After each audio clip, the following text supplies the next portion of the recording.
Okay, we got the R&B guitar little adventure we've been doing. I showed you some double stops playing fourths on the B string and the E string.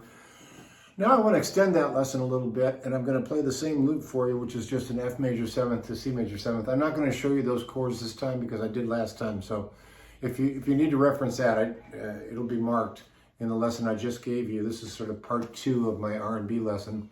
And again, this is sort of in the Memphis style of Steve Cropper, Booker T, and the MGs, and then of course they backed up Aretha and everybody else. The Swampers down in Muscle Shoals, and you're probably familiar with that. If you're a fan of soul and R&B, which I'm sure you are, you wouldn't be watching this. So here we go. I'm going to now take apart. I've shown you the fourths, and now I'm going to take apart a little hammer-on that I use a lot, and it kind of goes like.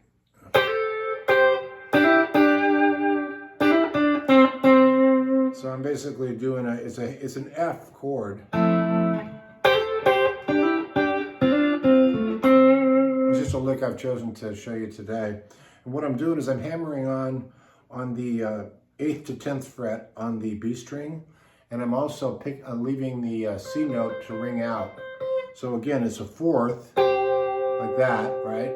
But what I'm doing is hammering on the 10th fret of the B string. It's a hammer on, right? And I'm choosing to, you can do it with a pick, you can go, that's fine. I'm choosing to do it this way with my finger style. And then pull off. Sorry, don't pull off, just finger that, which is the 8th fret on the B string and the E string. So the first part goes. And then what we're gonna do is move to a little different shape. Same hammer-on kind of feeling, but from here, we go to here. So on the G string, we're on the 7th fret, and on the B string, we're on the 8th fret. And then we're going to go from the 7th to the 9th on the G string with my 1st to 3rd finger, and then off. Okay? Again, I'm letting that high note ring. That's this note. Okay? So now if you put those two together, it sounds like this.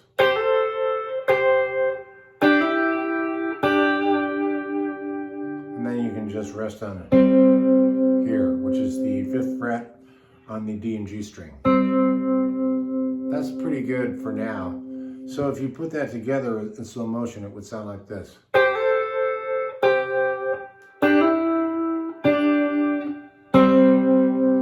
Which are really ultimately nothing more than double stops, just a different way to do it.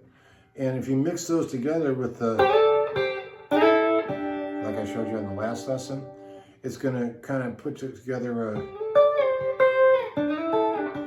you can play with it. And if you want to do a little chicken picking at the end, so you're just picking up the 5 and the 7 on the D string and then the 5 on the G. But I'm pinching it so you get that quack. And what does that sound like in playing? Sounds like this.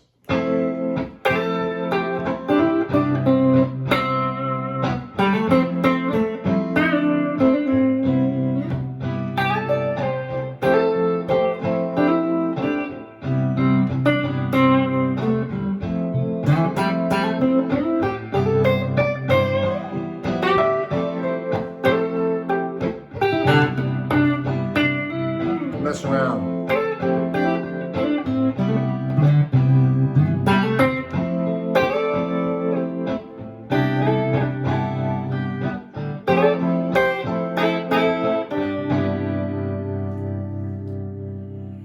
Now you'll notice that I went a few other places. I'm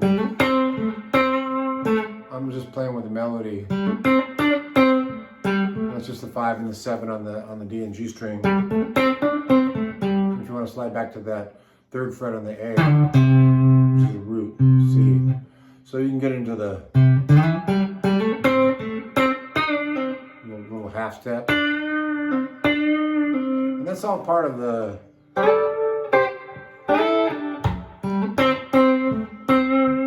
Sounds like the Staples Singers.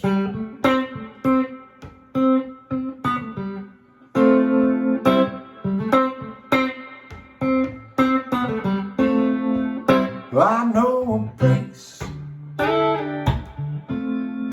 Ain't nobody crying.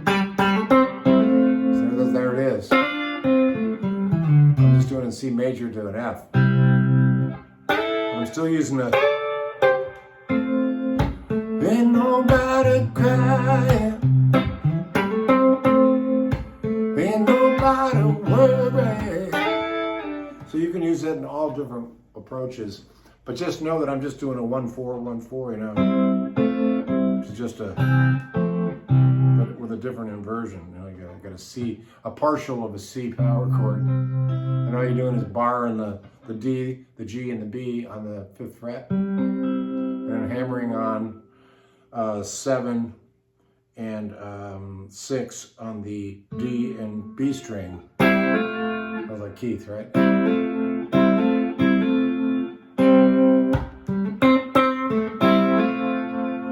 Great little jam. That's Staple Singers. I'll take you there.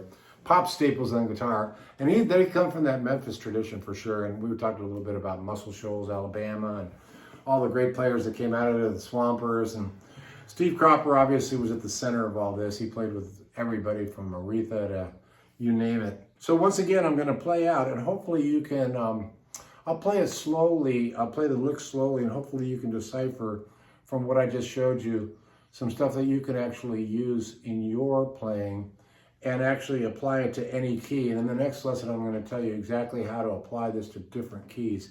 And hopefully it'll all make sense to you. So here we go on a little R&B journey.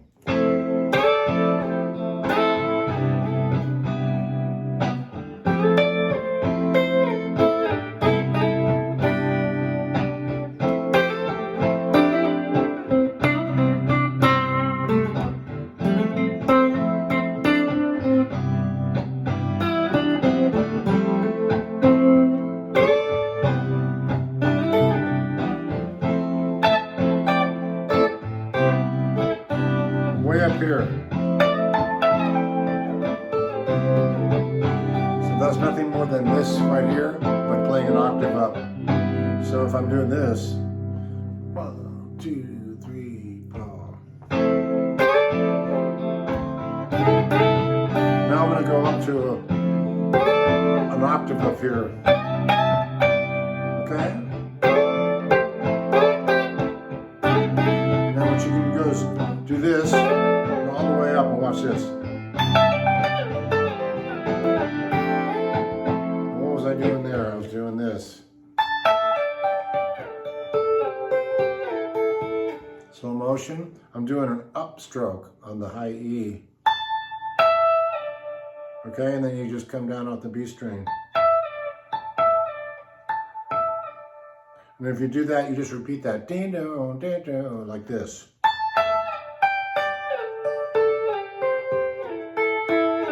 Slow motion.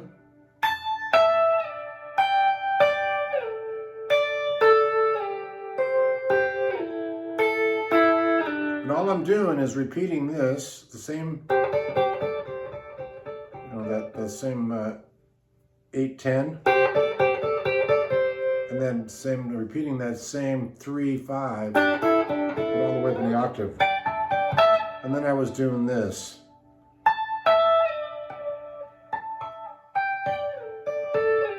So I'm just going, and all the way back to, okay, so that's a 10-8, and then all the way down. So it applies, it'll make sense to you, because if you're doing this,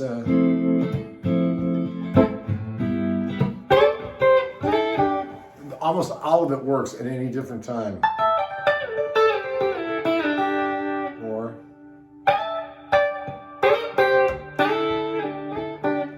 Dock of the Bay.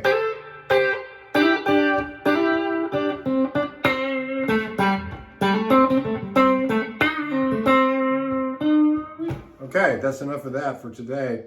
I'm going to do a part 3, so stick around for that, and I'll give you some more tasty little licks to put into your soul playing. See you down the road.